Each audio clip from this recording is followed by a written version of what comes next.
No entanto, muitos de nós nos vemos limitados pela razão ao que nossos sentidos declaram ser verdade. E a razão nos diz que o que eu desejo não pode ser, pois, veja as evidências diante de mim. Mas eu lhe digo que a evidência dos seus sentidos é apenas o fruto daquilo em que você tem acreditado. É a colheita de estados mentais anteriores. E se você quiser mudar a colheita, primeiro precisa mudar a semente. Quando a razão nega aquilo que você deseja que seja verdade, você está no limiar de sua maior oportunidade, a oportunidade de exercer o poder divino que habita em você. Pois dentro de você está o poder de acreditar contra toda a razão de ousar transcender as limitações de seus sentidos e de assumir o sentimento de seu desejo realizado.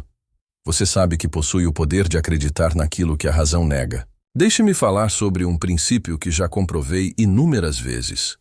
Esse princípio é o seguinte: se você assumir o sentimento de que seu desejo foi realizado e persistir nessa suposição, como se já fosse um fato aquilo que você assume, deve se exteriorizar em seu mundo. A Bíblia nos diz que todas as coisas são possíveis para aquele que crê. Mas como podemos acreditar quando todas as evidências contradizem nosso desejo? Como acreditar quando a razão ri de nossa ambição? É isso que compartilharei com você esta noite. Primeiro, você deve reconhecer que sua consciência é a única realidade. O que você tem consciência de ser, você é. Seu eu sou sua consciência, é Deus em ação. Quando diz eu sou, você está proclamando o nome de Deus. Pois Deus declarou a Moisés, eu sou o que sou. E essa consciência do eu sou é o poder criativo do universo. Portanto, quando diz que sou pobre, indesejável, doente, você está criando essas condições. E quando declara que sou rico, que sou amado, que sou saudável, você começa o processo de se tornar aquilo que declara ser. Mas o segredo não está apenas na afirmação, mas no sentimento. Você deve sentir a realidade do estado que afirma ser seu, pois o sentimento é o segredo. O sentimento é a linguagem que fala com a mente subconsciente. Seu subconsciente não questiona nem discute. Ele simplesmente aceita como verdade aquilo que a mente consciente sente como verdadeiro. E a partir desses sentimentos, ele molda o mundo externo da experiência. Então, como você sente a realidade daquilo que a razão nega? Você entra em um estado semelhante ao sono, um estado em que a razão é suspensa.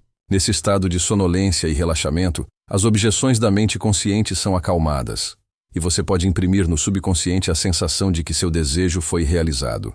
Comece perguntando a si mesmo como eu me sentiria se meu desejo já estivesse realizado. Em seguida, capture esse sentimento. Mergulhe nele.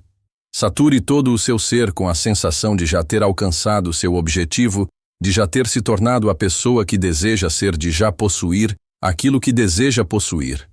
Considere o caso de um querido amigo meu que desejava uma promoção que a razão dizia ser impossível. Havia outros mais qualificados com mais experiência e formação. A razão negou o seu desejo, mas ele passou a entender esse princípio. Todas as noites, antes de dormir, ele imaginava seu superior parabenizando-o pela promoção. Ele sentiria o aperto de mão, ouviria as palavras de felicitação e sentiria a alegria em seu coração. Ele adormecia com essa suposição. Durante semanas nada mudou no mundo exterior. A razão zombava dele. As circunstâncias o negavam. Mesmo assim, ele persistiu em sua suposição. Então, um dia, de repente, as condições se reorganizaram. A pessoa que receberia a promoção foi transferida para outro departamento. E meu amigo, para espanto de todos, exceto dele próprio, recebeu a promoção que ele supunha que já era sua. O que aconteceu? Ele havia plantado na consciência a semente de seu desejo. E aquilo que é plantado na consciência deve produzir segundo sua espécie. A lei é impessoal e incorruptível. Ela não se importa se a razão diz sim ou não. Ela responde apenas à convicção da consciência. Veja, o mundo não está fora de você. Não existe um mundo independente de sua percepção dele. O mundo que você experimenta é o mundo que você percebe, e a percepção segue a concepção. Primeiro o conceito, depois a percepção que corresponde a ele. Primeiro a suposição, depois a percepção que a corresponde, primeiro a suposição, depois a experiência que a comprova. Portanto, se quiser acreditar naquilo que a razão nega, você deve retirar sua atenção da razão que nega. Você deve se voltar do problema para a solução. Você não deve mais se ver como querendo, mas como tendo. Não mais como se estivesse se tornando, mas como sendo. O segredo está no uso controlado de sua atenção. Pois a atenção é a forma mais concentrada de energia psíquica. Para onde a atenção vai, sua energia flui. Onde sua energia flui, a vida cresce. Portanto, concentre sua atenção em ser a pessoa que deseja ser, ter as coisas que deseja ter, fazer as coisas que deseja fazer. Deixe sua atenção repousar aí como se isso já fosse um fato consumado. Agora muitos de vocês podem estar pensando, mas isso é ilusão. Isso é auto-engano. E eu digo a todos vocês que a transformação começa com o que a razão chamaria de auto-engano. A lagarta precisa primeiro se imaginar uma borboleta antes que a transformação possa começar. O prisioneiro deve primeiro se imaginar livre antes que a liberdade possa ser alcançada. O prisioneiro deve primeiro conceber a si mesmo como livre antes que a liberdade possa ser alcançada. O homem pobre deve primeiro reivindicar a riqueza na consciência antes que a riqueza possa se materializar.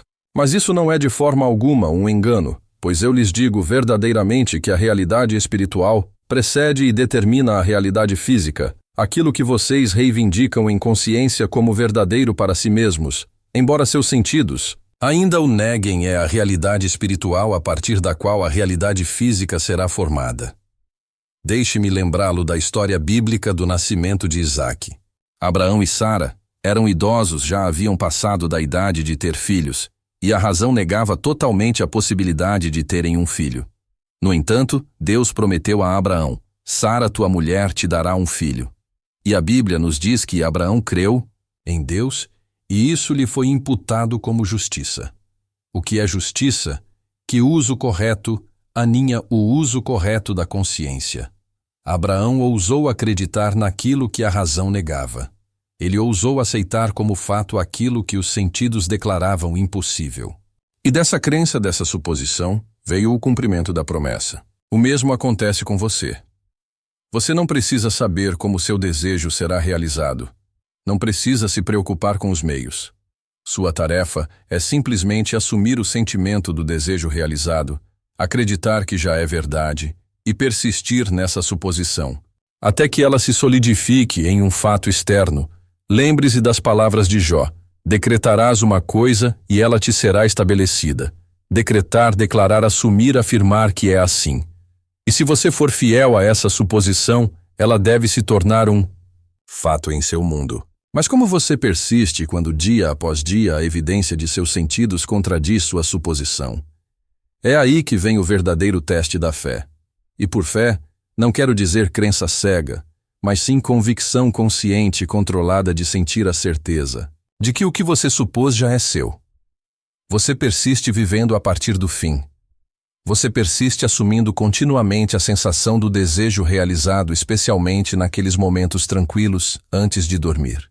Você persiste permanecendo fiel à sua suposição, apesar de todas as evidências contraditórias, pois as evidências que lhe mostram o que foi não podem mostrar o que será se você mudar sua consciência. Considere a história do homem com a mão seca que Jesus curou. Jesus não lhe disse: sua mão será restaurada. Não, ele lhe ordenou: estenda sua mão. Ele pediu ao homem que realizasse uma ação que o levasse a ver onde ele é impossível. E quando o homem estendeu a mão em imaginação e ousou supor que poderia fazer o que a razão decentemente poderia fazer, sua mão foi restaurada. Esse é o padrão que você deve seguir. Você deve ousar fazer em imaginação o que a razão lhe diz que não pode ser feito. De fato, você deve ousar ser em imaginação o que a razão lhe diz que não pode ser feito de fato. Você deve ousar ser na imaginação o que a razão lhe diz que não pode ser na realidade. E à medida que você persiste nessa suposição, nesse ato imaginário, o milagre se revela. O estado imaginado se torna o estado real. Agora, vou abordar algumas perguntas que ouço em suas mentes. Mas, Neville, você pode perguntar: e se meu desejo envolver outra pessoa, posso influenciar outra pessoa por meio desse princípio? Em resposta, eu lhe digo: não há ninguém para mudar além de mim mesmo. Todo o vasto mundo é você mesmo empurrado para fora. Todos em seu mundo são apenas um aspecto de sua própria consciência que se tornou visível. Portanto, quando você muda o conceito que tem de si mesmo, muda o conceito que tem dos outros. Portanto, quando você muda o conceito que tem de si mesmo, muda o conceito que tem dos outros. E quando você os vê de forma diferente, eles respondem de forma diferente. Por exemplo, se estiver buscando amor, não tente fazer com que outra pessoa o ame. Em vez disso, presuma que você é amado. Sinta a sensação de ser querido, valorizado, adorado. Viva a partir dessa suposição. Em seguida, observe como a pessoa se transforma diante de seus olhos ou é substituída em seu mundo por outra que incorpora o amor que você presumiu. Mas você pode protestar. Tentei imaginar meu desejo realizado, mas nada mudou. A isso, eu digo, examine cuidadosamente o que você tem feito. Você realmente sentiu o sentimento do desejo realizado ou apenas o visualizou intelectualmente? Você viveu a partir da suposição ou apenas a visualizou intelectualmente? Você viveu a partir da suposição ou ocasionalmente a visitou apenas para retornar ao seu estado mental anterior? Sentir é o segredo. Você deve sentir a realidade do que está supondo. Você deve emocionar sua suposição até que ela pareça mais real para você do que a evidência de seus sentidos. Só então ela impressiona o subconsciente, e só então impressiona o subconsciente, e só então começa a se exteriorizar. E lembre-se de que há um intervalo de tempo entre sua suposição e a realização dela. O período entre a semeadura da semente e a colheita da safra. A Bíblia o chama de plenitude dos tempos. Durante esse intervalo, você não deve vacilar em sua suposição, pois se o fizer, será como o homem que plantou uma semente e depois a desenterrou diariamente para ver se estava crescendo. Confie na lei tendo plantado a semente na consciência ao assumir a sensação de que seu desejo foi realizado. Alguns de vocês podem se perguntar se existe algo grande demais para ser alcançado por meio desse princípio, e eu lhes digo que os únicos limites são aqueles que você coloca em sua própria consciência. Você deseja riqueza, saúde, amor, fama, realização. Tudo isso não passa de estados de consciência. E você pode entrar em qualquer estado pela porta da suposição. Suponha riqueza.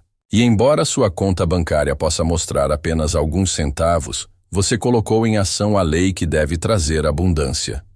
Assuma a saúde. E embora seu corpo possa apresentar sintomas de doença, você plantou a semente que deve florescer em bem-estar.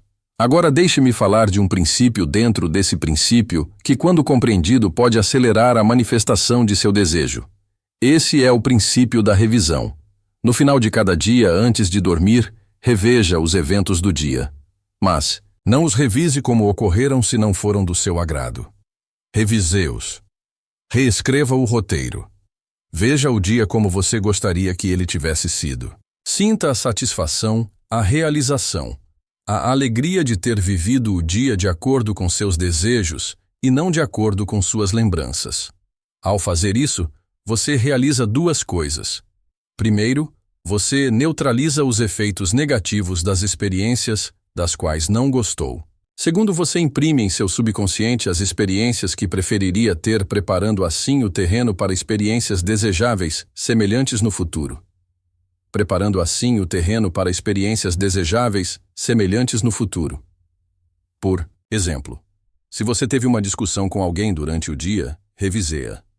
Veja a conversa ocorrendo em harmonia e com a mesma intensidade.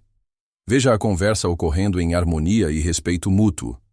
Sinta a satisfação da comunicação clara e do entendimento. Se você fracassou em alguma empreitada, revise-a. Veja-se tendo sucesso. Veja-se tendo sucesso. Sinta a emoção da conquista. Essa prática de revisão não é mero pensamento positivo ou fantasia.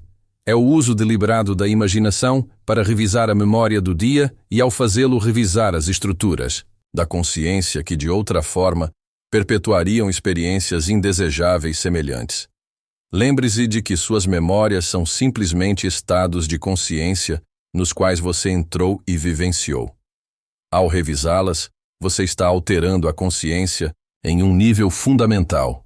E como seu mundo exterior é apenas a sombra de sua consciência, você está alterando os padrões que moldam suas experiências futuras. Permita-me falar agora sobre persistência, pois é aqui que muitos vacilam. Persistência não significa esforço consciente contínuo.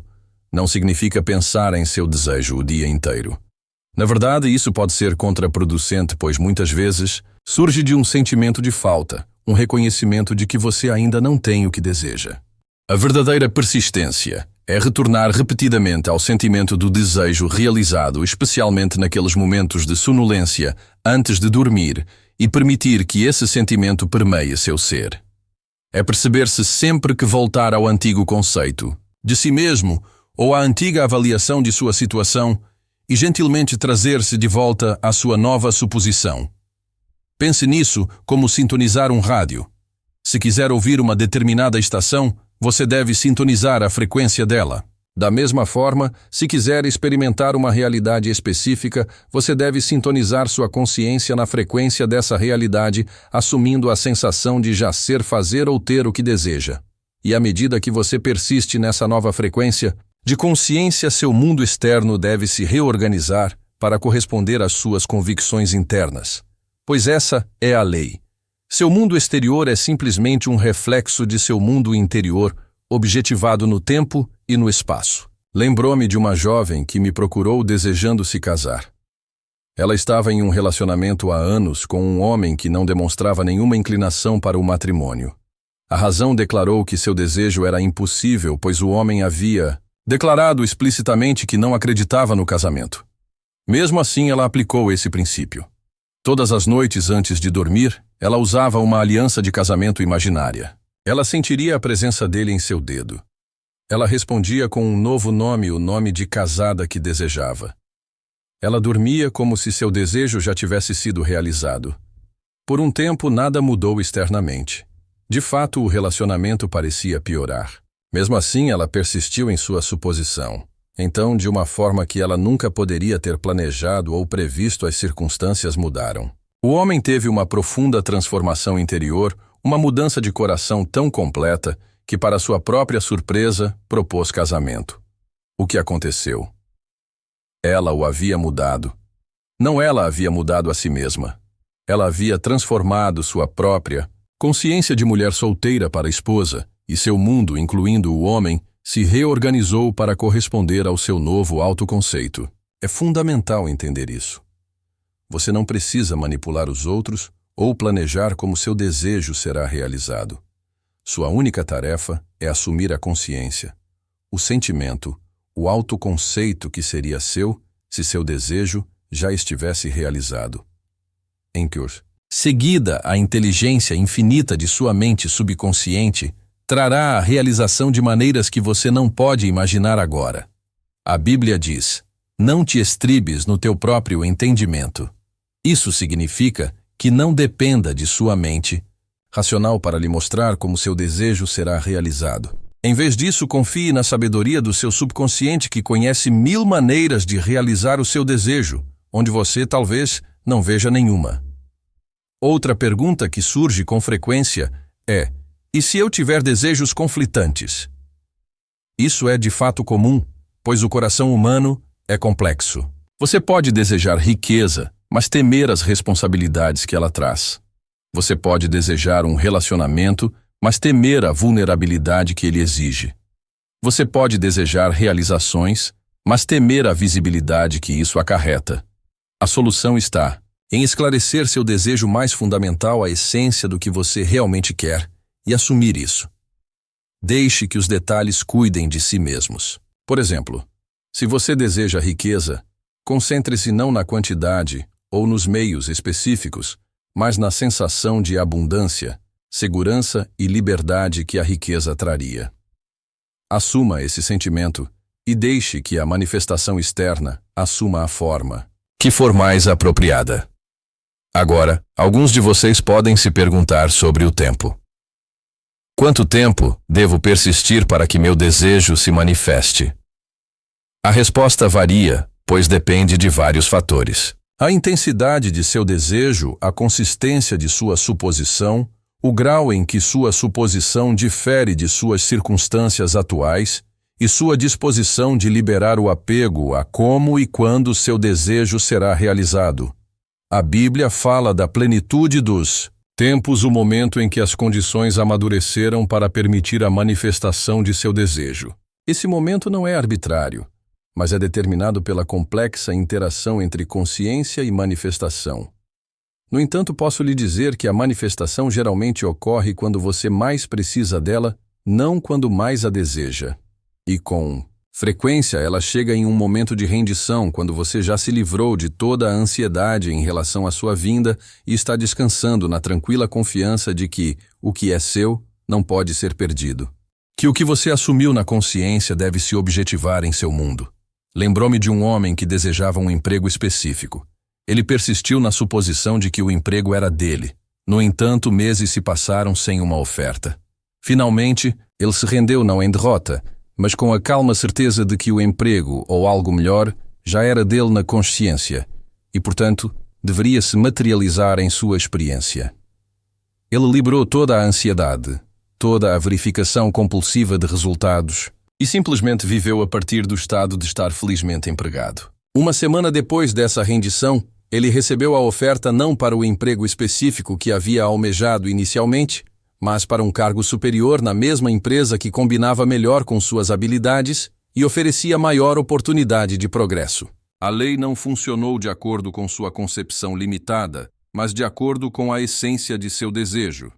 Isso me leva a um ponto importante.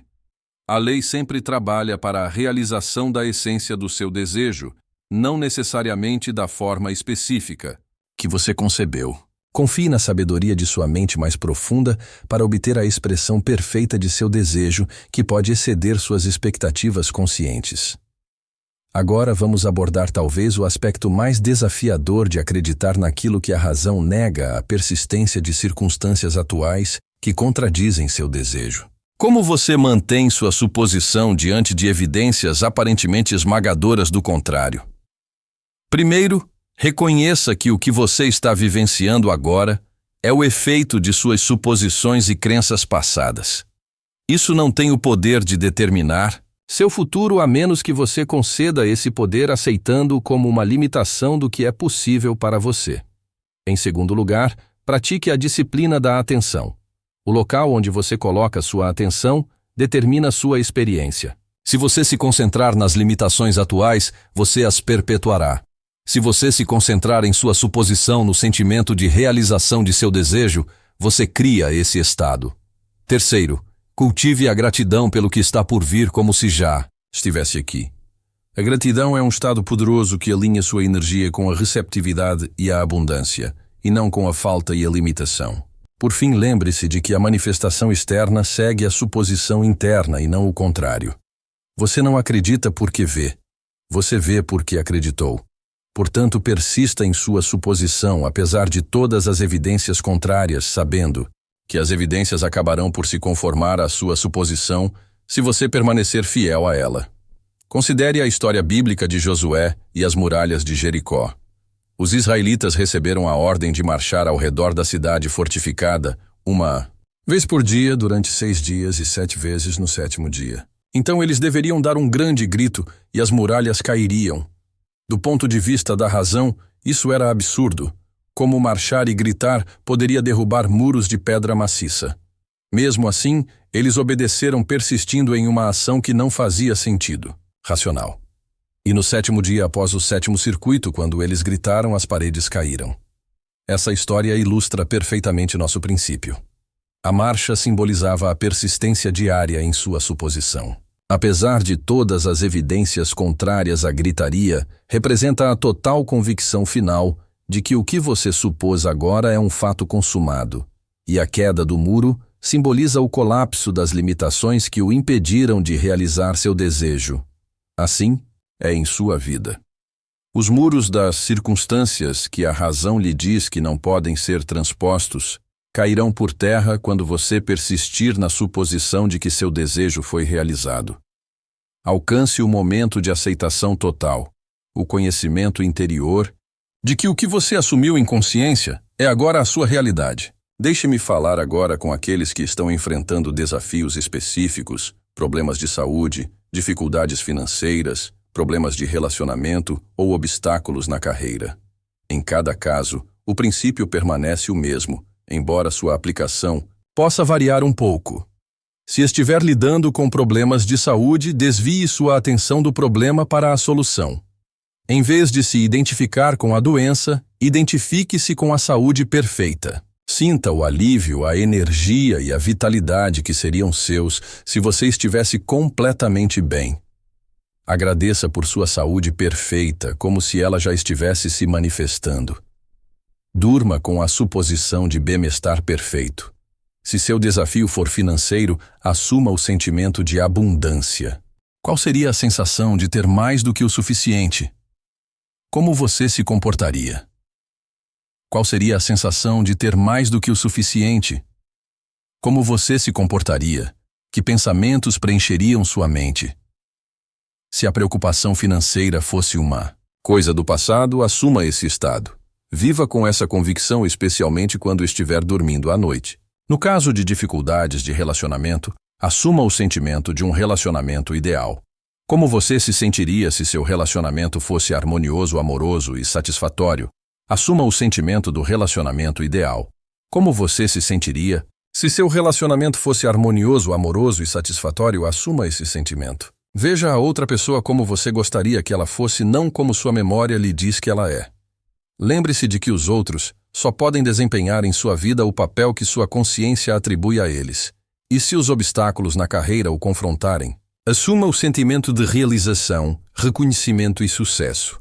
Qual seria a sensação de ser reconhecido, respeitado e recompensado por seus talentos e contribuições?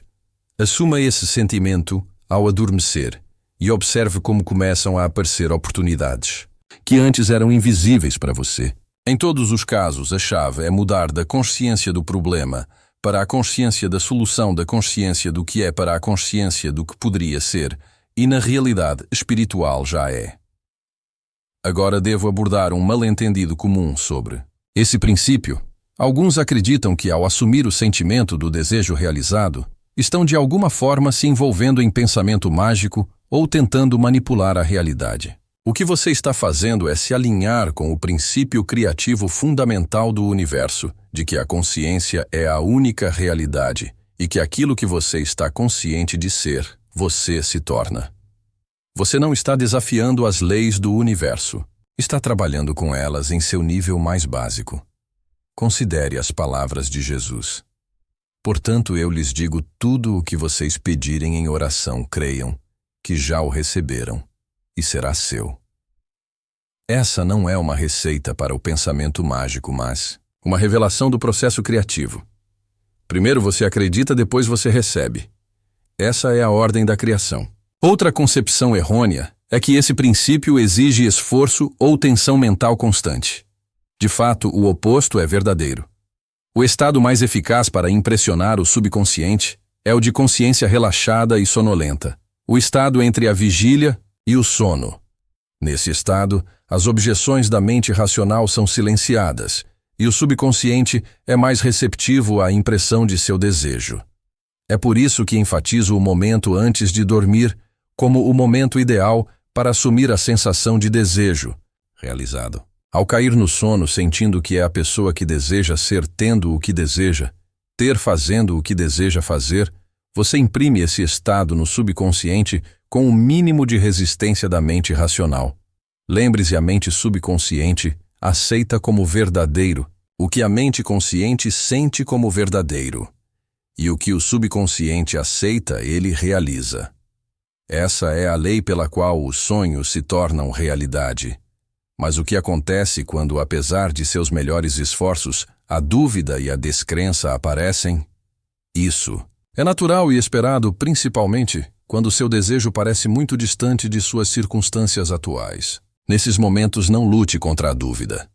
Reconheça-a e, em seguida, retorne gentilmente à sua suposição. Se você lutar contra a dúvida, estará dando a ela poder e substância. Se simplesmente observá-la, redirecione sua atenção para a suposição. A dúvida perde o controle sobre sua consciência. Pense nisso como treinar um filhote de cachorro.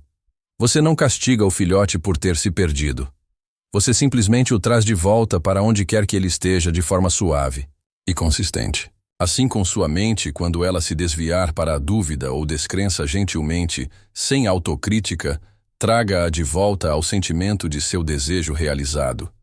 Uma prática que pode ajudar em momentos de dúvida é perguntar a si mesmo como seria a sensação se meu desejo já estivesse realizado. Em seguida, capture esse sentimento e amplie-o, pois o sentimento é a oração, e o sentimento é o caminho para o subconsciente. Deixe-me agora compartilhar com você um dos aspectos mais poderosos desse princípio, que pode transformar sua vida não apenas em áreas específicas, mas em sua totalidade. E esse é o pressuposto de um novo autoconceito, um novo pressuposto básico sobre quem e o que você é. Embora seja valioso assumir a realização de desejos específicos, é muito mais poderoso assumir um novo conceito de si mesmo, pois seu autoconceito, sua suposição básica sobre si mesmo, é o alicerce do qual surgem todas as manifestações específicas. Por exemplo, se seu autoconceito básico for "sou azarado, as coisas nunca dão certo para mim", independentemente dos desejos específicos que você possa supor realizados, sua suposição fundamental os prejudicará. Mas se o seu autoconceito básico for "sou abençoado, as coisas sempre dão certo para mim de maneiras maravilhosas", então, mesmo sem se concentrar em desejos específicos, sua vida será repleta de manifestações maravilhosas. Portanto, além de assumir o sentimento de desejos específicos realizados, trabalhe para assumir um conceito novo e mais elevado de si mesmo. Veja-se como a pessoa que você gostaria de ser, em termos de caráter, atitude e perspectiva. Sinta os sentimentos que essa pessoa sentiria. Comporte-se como essa pessoa se comportaria. E ao adormecer todas as noites, afirme silenciosamente, mas com sentimento: eu sou aquilo que desejo ser. Faça desse o seu último pensamento quando a consciência cair no sono, e seu subconsciente trabalhará durante toda a noite para fazer com que sua vida exterior esteja em conformidade com esse novo autoconceito. Lembre-se de que o mundo é o espelho que reflete o conceito que você tem de si mesmo. Mude o conceito e você mudará o reflexo. Essa é a alta arte de assumir, não apenas assumir que condições específicas mudam, mas assumir que você mesmo mudou, e assim mudar todas as condições. Deixe-me compartilhar com você um segredo que poucos entendem, mas que pode acelerar a manifestação de seus desejos. E esse segredo é a manifestação de seus desejos. E esse segredo é o seguinte: seu desejo já está realizado. Na dimensão espiritual, que é a única dimensão real, o que você deseja já existe. Sua tarefa não é criá-lo, mas reivindicá-lo, para entrar no estado de consciência em que você pode perceber e experimentar o que já existe. O tempo é meramente uma convenção dos sentidos físicos, uma maneira de a mente humana limitada a organizar a experiência. Na realidade, todos os tempos existem simultaneamente. O estado futuro que você deseja não está esperando para ser criado. Ele está esperando para ser acessado por meio de uma mudança de consciência. Essa compreensão elimina a ansiedade e a tensão do processo de manifestação. Você não precisa se perguntar se o seu desejo será realizado. Você só precisa se perguntar quando alinhará sua consciência com o estado em que ele já está realizado. É por isso que eu ensino a assumir o sentimento de desejo realizado. Ao assumir esse sentimento, você não está criando algo novo, mas se alinhando com o que já existe em uma dimensão além do tempo e do espaço físicos. Você está sintonizando sua consciência com a frequência em que seu desejo já é realidade. O poeta William Blake entendeu isso quando escreveu: a eternidade está apaixonada pelas produções do tempo. A dimensão eterna da realidade espiritual gosta de se expressar por meio da dimensão temporal, o mundo físico. Mas essa expressão só pode ocorrer por meio da consciência, por meio de suas suposições e crenças. Portanto, quando a razão negar a possibilidade de seu desejo, lembre-se de que a razão está limitada ao que foi, ao que é conhecido, ao que foi experimentado no passado. Ela não pode compreender o que existe na dimensão espiritual, esperando para ser expresso no físico. Ao assumir o sentimento de que seu desejo foi realizado, você não está desafiando a razão, mas sim transcendendo-a. Você está operando a partir de uma lei superior que é a lei de Deus. Você está operando a partir de uma lei superior que substitui a lei de causa e efeito conforme compreendida pela mente racional. Para encerrar, deixe-me lembrá-lo de uma verdade profunda: você é mais do que aparenta ser. Você não é apenas um ser físico que tem uma vida física, mas um ser humano que tem uma vida física. Você não é apenas um ser físico tendo experiências espirituais ocasionais, você é um ser espiritual tendo uma experiência física. E como um ser espiritual, você tem à sua disposição todo o poder criativo do universo. A chave para acessar esse poder está em sua consciência no que você tem consciência de ser. Quando a razão negar o que você deseja que seja verdade, lembre-se de que a razão fala apenas do que foi, não do que pode ser. E o que pode ser é limitado apenas pelo que é. E o que pode ser é limitado apenas pelo que você está disposto a assumir como verdade. Portanto, ouse assumir aquilo que a razão nega. Atreva-se a acreditar na realidade de seu desejo. Apesar de todas as evidências em contrário, ouse dizer que mesmo que todas as coisas neguem ainda assim, eu sei que sou aquilo que desejo ser. Ao adormecer esta noite, leve consigo este único pensamento: eu sou aquilo que desejo ser. Sintam a verdade disso. Descanse na certeza disso. E ao persistir nessa suposição, você descobrirá o poder milagroso de acreditar naquilo que a razão nega. Pois o que você acredita que se torna, o que você supõe que alcança, o que você afirma em consciência como já sendo verdade, deve se manifestar em seu mundo. Essa é a lei. Essa é a promessa. Esse é o poder que está dentro de você, esperando para ser reconhecido e expresso. O universo, esse vasto poder inteligente que nos cerca, que vive em nós, que é nós, não responde às suas vontades. E, no entanto, essa é a verdade mais libertadora que você jamais encontrará, pois revela a lei real pela qual seu mundo é moldado, a falácia do querer.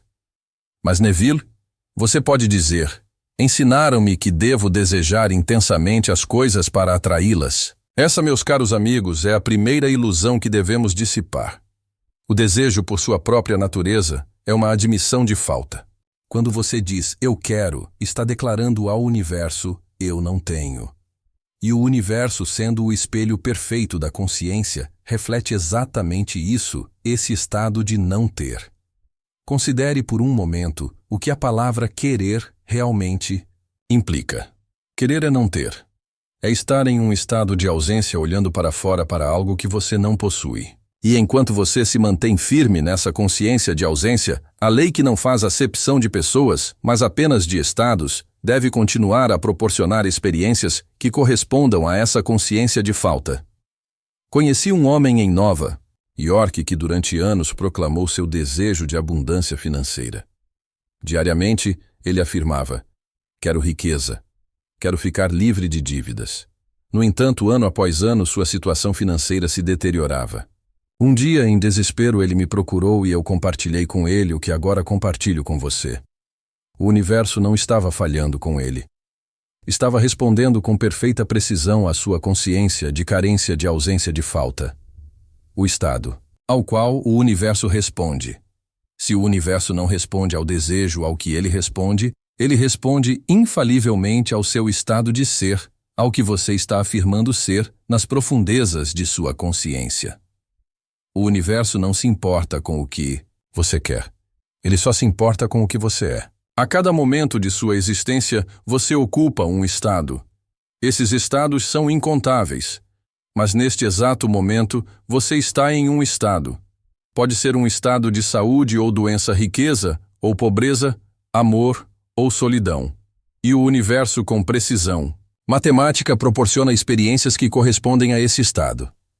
Eu sou, essas duas palavras são as mais poderosas de toda a existência. O que quer que se siga a I am molda sua realidade. Em toda a existência. O que quer que se siga a I am molda sua realidade. Quando você declara, eu estou doente, o universo não analisa se você deseja a doença. Ele simplesmente reflete as experiências que correspondem a essa declaração.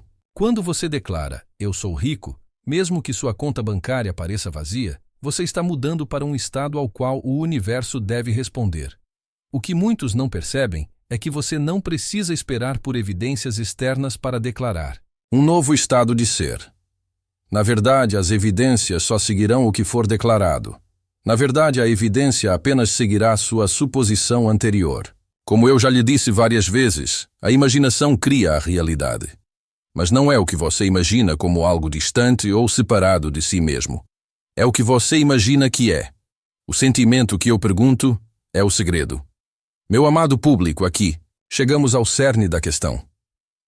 O universo não responde aos seus pensamentos nem às suas palavras, nem mesmo às suas declarações ocasionais, mas sim ao seu sentimento consistente, ao seu estado emocional, ao estado de espírito que permeia seu ser. Os sentimentos são a linguagem do universo. Os sentimentos são a linguagem da alma. Eles são a verdadeira comunicação entre você e o poder divino que molda seu mundo. Quando você se sente rico, você é rico em consciência e o universo deve responder a esse estado. Quando você se sente amado, você é amado em consciência, e seu mundo se remodela para refletir essa verdade. Lembrou-me de uma jovem que assistiu às minhas palestras em Los Angeles. Durante anos ela procurou um relacionamento amoroso, passando de um encontro decepcionante para outro. Quero ser amada, dizia ela com lágrimas nos olhos. No entanto, dia após dia ela caminhava pelo mundo com o sentimento de não ser amada e desejada. Eu a instruí a parar de desejar e, em vez disso, a assumir o sentimento de ser profundamente amada. Antes de dormir esta noite, eu disse a ela, sinta o calor de braços amorosos ao seu redor. Sinta a certeza absoluta de que você é amada além da medida. Ela seguiu essa instrução não apenas uma vez, mas noite após noite. Em um mês todo, o seu comportamento havia mudado. Noite. Em um mês todo, o seu comportamento havia mudado. Ela não se movia mais pelo mundo como alguém que buscava amor, mas como alguém que sabia que era amada. E como sempre acontece quando alguém assume um novo estado, sua realidade externa se reorganizou para corresponder ao seu conhecimento interior.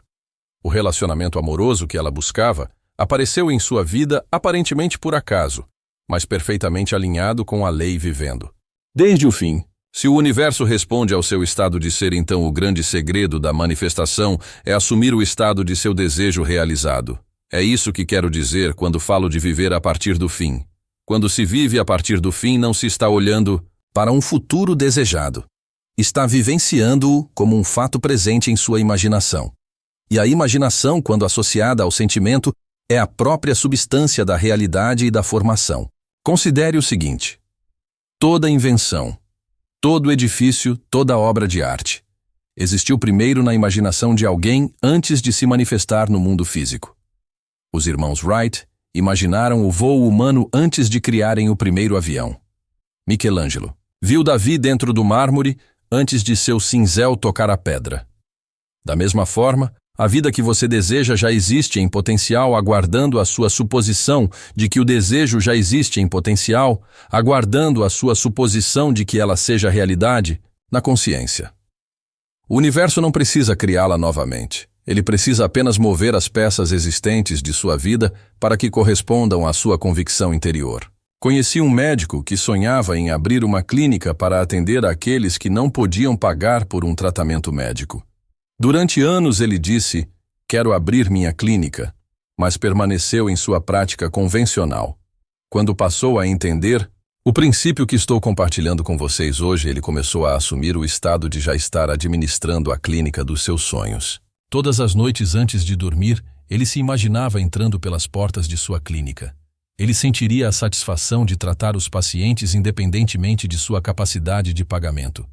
Ele ouviria suas palavras de gratidão. Ele experimentaria a realização do propósito de sua vida não como um evento futuro, mas como uma realidade presente. Em 6 meses, uma série de eventos aparentemente não relacionados levou à realização desse sonho.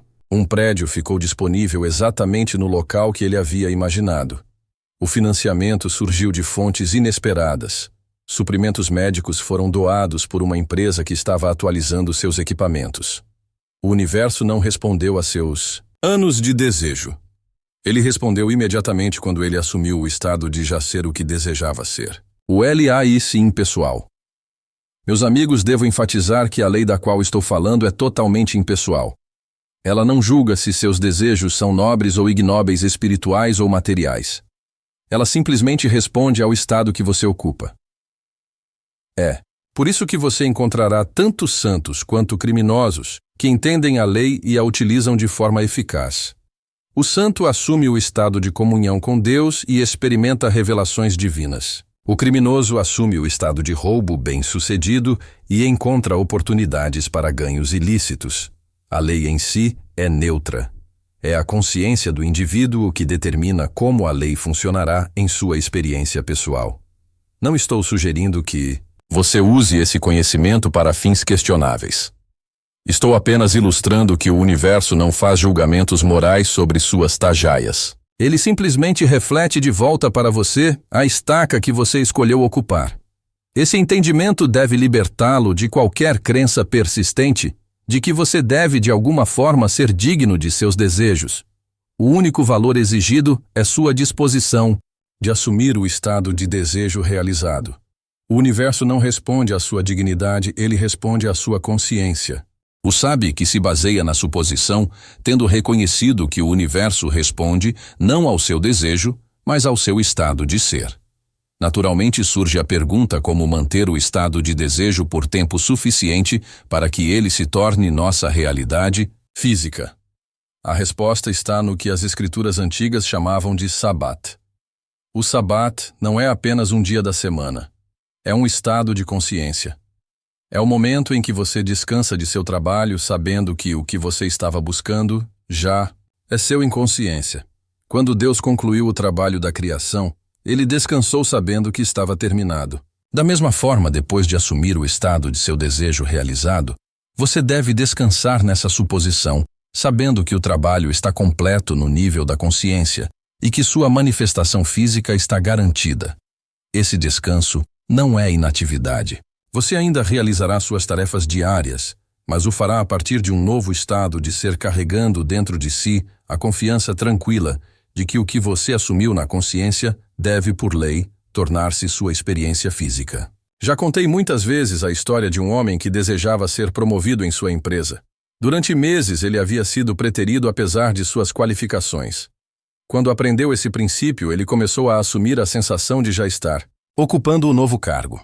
Ele ouviu mentalmente os parabéns de seus colegas. Sentiu a satisfação do aumento da responsabilidade e da remuneração. Tendo assumido esse estado, ele então descansou em sua suposição. Ele não procurou ansiosamente por sinais de sua promoção. Não discutiu repetidamente seu desejo com os colegas. Ele simplesmente sabia com convicção inabalável que, em consciência, a promoção já era sua. 2 semanas depois, ele foi chamado ao escritório de seu superior e informado de que, devido a uma reorganização da empresa, um novo cargo havia sido criado, um que combinava perfeitamente com suas habilidades e oferecia um avanço ainda maior do que ele havia imaginado. O universo havia respondido não ao seu desejo, mas ao seu ser o poder criativo da revisão. Há momentos, meus queridos amigos, em que, apesar de nossos melhores esforços, nos encontramos entrincheirados em estados indesejáveis. Talvez estejamos vivendo com uma consciência de doença, dificuldades financeiras ou relacionamentos tensos há tanto tempo que parece impossível assumir um novo estado. Nesses momentos, podemos empregar a poderosa técnica da revisão. A revisão é a arte de reimaginar eventos passados para que se alinhem com nosso estado de ser desejado. Não se trata de mero pensamento positivo ou negação da realidade. É uma reestruturação consciente de nosso relacionamento com o passado. Considere que o que chamamos de passado existe apenas em nossa memória. E a memória não é fixa, ela é fluida, sujeita a reinterpretações constantes. Ao revisar nossas memórias, alteramos as bases sobre as quais se assenta nosso estado atual. Lembrou-me de uma mulher que teve uma discussão amarga com a irmã, o que levou a anos de distanciamento. A lembrança dessa discussão envenenou seus pensamentos e a manteve em um estado de ressentimento e perda. Quando aprendeu o princípio da revisão, ela começou a reimaginar todas as noites aquela conversa crucial. Em sua imaginação, ela substituiu as palavras duras por expressões de compreensão. Ela sentiu o calor da reconciliação em vez do frio da rejeição. Noite após noite, ela revisou essa memória até que a nova versão parecesse mais real para ela do que a experiência original. Em um mês, ela recebeu uma carta da irmã expressando o desejo de curar o relacionamento entre elas. O universo respondeu não aos fatos históricos, mas ao estado de consciência revisado da mulher. O poder de suas suposições. Meus amigos, vamos nos aprofundar no que realmente molda sua realidade. Suas pressuposições, mesmo aquelas das quais você não está consciente, estão constantemente sendo projetadas em sua experiência. Essas suposições não são meros pensamentos. São as convicções profundamente arraigadas sobre si mesmo e sobre o mundo que colorem sua percepção e atraem as experiências correspondentes para você. Muitos passam pela vida sem nunca examinar suas suposições fundamentais. Eles presumem que a vida é difícil, que as pessoas não são confiáveis, que o sucesso é para poucos sortudos ou que o amor é passageiro. E quando se apegam a essas suposições, a lei lhes proporciona fielmente experiências que as confirmam. Conheci um empresário que, apesar de sua inteligência e ética de trabalho, se viu repetidamente em empreendimentos fracassados. Quando examinamos suas suposições, descobrimos que no fundo de sua consciência havia a convicção de que o sucesso exige luta e que qualquer coisa obtida facilmente não é realmente valiosa. Com esse entendimento, não é de se admirar que o universo tenha lhe apresentado uma luta após a outra. Ele não estava enfrentando essas dificuldades porque o universo era indiferente aos seus desejos. Ele as estava enfrentando porque o universo estava respondendo perfeitamente às suas suposições sobre a natureza do sucesso. Depois de reconhecer essas suposições ocultas, ele começou o trabalho de assumir deliberadamente seus opostos. O sucesso flui para mim com facilidade, ele afirmava antes de dormir. Minha prosperidade beneficia a todos que ela toca. À medida que ele persistia nessas novas suposições, suas circunstâncias externas gradualmente se transformavam para corresponder à sua combustão interna, o ACT imaginário. Como então fazemos a transição efetiva de nosso estado atual para o estado desejado por meio do que chamo de ACT imaginal? Como então fazemos a transição efetiva de nosso estado atual para o estado desejado, por meio do que chamo de ato imaginário, um exercício deliberado de consciência no qual deixamos temporariamente de lado a realidade física e mergulhamos na realidade que desejamos vivenciar? O ato imaginário não é um devaneio ou uma fantasia ociosa. É um uso controlado e intencional da imaginação para criar uma experiência sensorial rica em seu campo de desejos. Durante o ato imaginário, você fecha temporariamente a porta do mundo dos sentidos e se abre para o mundo das infinitas possibilidades. Para que esse exercício seja eficaz, ele deve incluir detalhes sensoriais. Se você deseja uma nova casa, não deve apenas vê-la. Deve sentir a maçaneta na mão, ouvir seus passos no chão, sentir o frescor do ar tocar a textura das paredes. Você deve ocupar a cena como se ela estivesse fisicamente presente. O poder do ato imaginário não está em sua duração, mas em sua intensidade. Um único momento de imersão total no sentimento do desejo realizado pode ser mais eficaz do que horas de visualização sem convicção. O segredo é alcançar o que chamo de sensação de realidade. Aquele momento em que sua experiência imaginativa parece tão sólida e substancial quanto qualquer experiência física. Ensinei esse princípio a um jovem artista que lutou durante anos para ter seu trabalho reconhecido. Todas as noites ele se envolvia em um ato imaginário em que ficava em uma galeria cercada por suas pinturas. Ele ouvia palavras específicas de apreciação dos participantes. Ele sentia a satisfação silenciosa do reconhecimento artístico. Em 3 meses, ele foi convidado a participar de uma exposição coletiva em uma galeria de prestígio, exatamente o reconhecimento que ele estava imaginando. O universo respondeu não aos seus anos de desejo de reconhecimento, mas à sua suposição de já tê-lo recebido. A outra lei da colheita idêntica. Existe um princípio articulado em várias tradições espirituais que diz que você colhe o que semeia. Prefiro pensar nisso como a lei da colheita idêntica. O que quer que você plante na consciência por meio de suas suposições, sentimentos e atos imaginários consistentes, deve eventualmente florescer em experiências externas correspondentes. Essa lei opera com precisão matemática. Se você plantar milho, não poderá colher trigo. Se você plantar suposições de falta, não poderá colher abundância. Se você plantar sentimentos de indignidade, não poderá colher experiências de ser valorizado e apreciado. Muitos entendem mal esse princípio acreditando que se tiverem pensamentos positivos ocasionalmente, enquanto mantêm uma consciência de limitação de alguma forma, colherão resultados positivos. Se de alguma forma mantiverem uma consciência de limitação, colherão resultados positivos.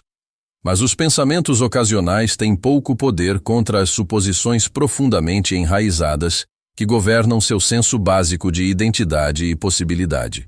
Não é sobre o que você pensa ocasionalmente, mas sobre o que você consistentemente assume, que é que cria sua realidade. Sua colheita será sempre idêntica às sementes que você plantou na consciência. Lembrou-me de uma professora que me procurou em desespero por causa de sua sala de aula com alunos indisciplinados. Quero que eles sejam respeitosos e engajados, disse ela. No entanto, todos os dias ela entrava em uma sala de aula que pressupunha conflito e resistência. Sua consciência estava repleta de sementes de conflitos em sala de aula. Eu a instruí a plantar novas sementes para presumir que seus alunos eram capazes, interessados e naturalmente inclinados à ordem. Antes de cada aula, ela imaginaria a sensação de ensinar alunos engajados e respeitosos. Ela sentiria a satisfação de um intercâmbio educacional significativo. Em poucas semanas, a atmosfera em sua sala de aula se transformou. O universo respondeu não ao fato de ela querer um comportamento melhor de seus alunos, mas à sua suposição de já estar vivenciando interações ideais em sala de aula. Persistência até a naturalidade. Meus caros amigos, a transição de um estado para outro raramente é instantânea em sua manifestação física. Embora a mudança de consciência possa ocorrer em um momento, a reorganização de suas circunstâncias externas geralmente se desenvolve ao longo do tempo. A chave para uma manifestação bem-sucedida é a persistência, não a persistência forçada, de se obrigar a acreditar em algo contra todas as evidências, mas a persistência natural que vem do conhecimento da lei e da confiança em seu funcionamento. Quando você assume um novo estado pela primeira vez, ele pode parecer artificial, como se estivesse vestindo roupas que não lhe servem. Mas com atenção consistente para manter esse estado na consciência, ele acaba se tornando seu autoconceito natural. Quando essa naturalidade é alcançada, a manifestação de seu desejo é garantida. Observei que muitos abandonam seu trabalho imaginário cedo demais. Eles assumem o estado de desejo realizado por alguns dias, não veem nenhuma evidência física imediata e concluem que o princípio não está funcionando. O que eles não percebem é que a manifestação segue um período de gestação natural, assim como uma semente plantada no solo requer tempo para brotar e crescer. Durante semanas ele manteve essa suposição sem ver nenhuma mudança em seus cheques de comissão. Homens menos experientes poderiam ter abandonado a prática, mas ele persistiu. Na 9ª semana foi-lhe oferecido um cargo de gerente de uma equipe de vendedores, uma função que mais do que dobrou sua renda. O universo estava respondendo à sua suposição o tempo todo, reorganizando as circunstâncias de uma forma que ele não poderia ter previsto para realizar a essência de seu desejo, a distinção entre desejar e supor. Ao nos aproximarmos da conclusão de nossa discussão, devo enfatizar a distinção crucial entre desejar algo e assumi-lo como um fato na consciência. Essa distinção marca a diferença entre aqueles que usam a lei com sucesso e aqueles que permanecem perpetuamente desapontados. Desejar coloca seu desejo em um futuro imaginário que nunca chega. Ele mantém a separação entre você e seu desejo. Um dia diz, o desejante, eu terei o que quero. E com essa declaração, ele garante que seu desejo permanecerá para sempre distante. A suposição, ao contrário, colapsa o tempo, traz o seu desejo para o momento presente como um fato consumado. Agora eu sou o que desejo ser, declara aquele que assume. E nessa declaração ele se une ao seu desejo, tornando-se na consciência o que busca ser na experiência. O universo não responde aos seus desejos, ele responde às suas suposições. Ele não entrega o que você quer, ele entrega o que você é. O grande segredo, portanto, é assumir que você é o que busca, e a partir dessa suposição viver e agir como se já fosse assim. Conheci uma mulher que desejava se reconciliar com seu filho afastado. Durante anos ela tentou restabelecer o contato enviando cartas e mensagens que não deram certo. Quando aprendeu esses princípios, ela parou com seus esforços externos e se concentrou em assumir o estado de já ter um relacionamento amoroso com o filho. Todas as noites antes de dormir, ela imaginava uma cena que implicava a reconciliação deles. Ela sentiria a alegria de sua conexão restaurada. Ouvia a voz dele, expressando amor e perdão. Ela persistiu nessa prática, transferindo sua energia do desejo de uma reconciliação futura para a vivência de uma harmonia presente. Em 2 meses, ela recebeu um telefonema do filho, o primeiro em mais de 3 anos. A conversa levou a um encontro que levou à cura do relacionamento deles. O universo respondeu não ao fato de ela querer a reconciliação, mas ao fato de ela assumir isso como um fato consumado, vivendo em um estado de abundância.